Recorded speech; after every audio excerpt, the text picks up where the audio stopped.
नमस्कार, मैं हूं सुरभि शिरपुरकर। सवाल भी सच भी, जहां सवाल रुकते नहीं और सच छिपता नहीं। आज बात उस नाम की जिसने दुनिया की सबसे ताकतवर हस्तियों को कटघरे में ला खड़ा किया, जेफरी एप्स्टीन। एप्स्टीन फाइल्स, एक ऐसा केस जिसने सत्ता, पैसे और ताकत के सबसे बड़े चेहरों को सवालों के घेरे में ला खड़ा किया है, और एक ऐसा सच जो आज भी पूरी तरह से दुनिया के सामने नहीं आया। जेफरी एप्स्टीन, एक नाम जो कभी अमेरिका की हाई सोसाइटी का हिस्सा था, लेकिन बाद में दुनिया के सबसे बड़े यौन तस्करी घोटालों का चेहरा बन गया। वो एक फाइनेंसर था, अरबपति था, और दुनिया के प्रभावशाली लोगों के बीच उसकी गहरी पहुंच थी। न्यूयॉर्क, फ्लोरिडा, लंदन, पेरिस, हर जगह उसका प्रभाव था। बड़े कारोबारी, राजनेता, सेलिब्रिटी और कई ताकतवर लोग उसकी जान पहचान में शामिल थे। बाहर से वो एक सफल निवेशक दिखता था, लेकिन जांच में सामने आया कि उसकी जिंदगी का दूसरा चेहरा बेहद अंधेरा और खतरनाक था। उस पर आरोप लगा है कि वो सालों तक नाबालिग लड़कियों को पैसे और लालच देकर अपने पास बुलाता और उनका यौन शोषण करता रहा। साल 2005 में पहली बार फ्लोरिडा पुलिस को शिकायत मिली कि एक नाबालिग लड़की के साथ यौन शोषण हुआ है, और आरोपी था जेफरी एप्स्टीन।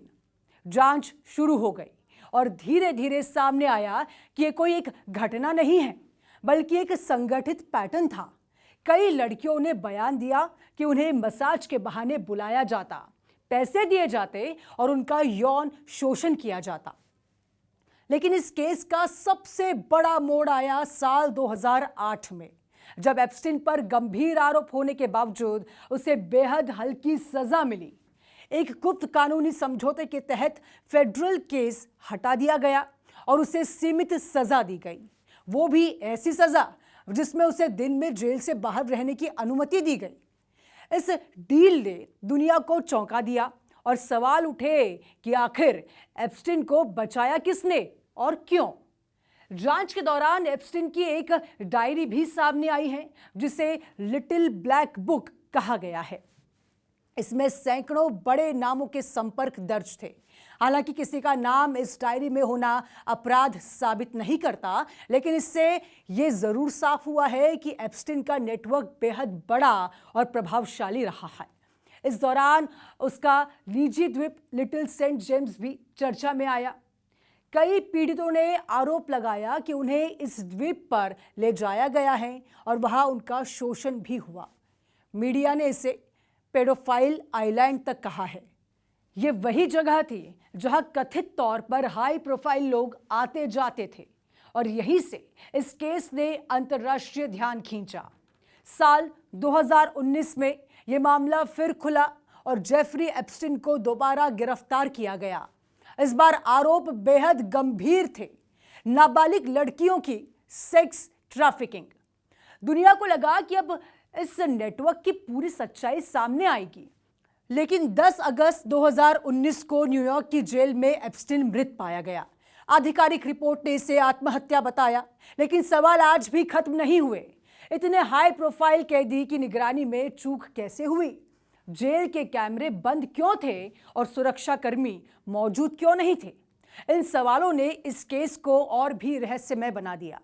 दुनिया भर में एक लाइन चर्चा में रही, क्या एप्स्टीन ने इस सच में आत्महत्या की है या उसे हमेशा के लिए चुप करा दिया गया?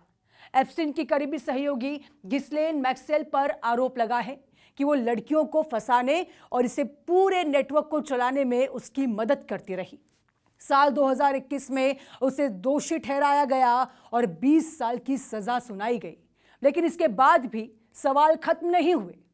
क्या ये सिर्फ यही दो लोग थे या इस पूरे मामले में और भी बड़े नाम शामिल थे? यही से चर्चा में आया शब्द एप्स्टीन फाइल्स। ये कोई दस्तावेज नहीं, बल्कि लाखों पन्नों का रिकॉर्ड है, जिसमें कोई document, court file log, email, गवाहियां और जांच रिपोर्ट शामिल है। इन फाइलों में कई प्रभावशाली लोगों के नाम भी सामने आए हैं, लेकिन हर नाम अपराध साबित नहीं करता कुछ पर आरोप लगे, कुछ मामलों में जांच अधूरी रही और कई मामलों में ठोस सबूत नहीं मिल पाए। हाल के वर्षों में इन फाइलों के कुछ हिस्से सार्वजनिक किए गए, जिससे नए खुलासे भी सामने आए। न्यू मैक्सिको स्थित उसके रैंच में भी शोषण के आरोप लगे हैं।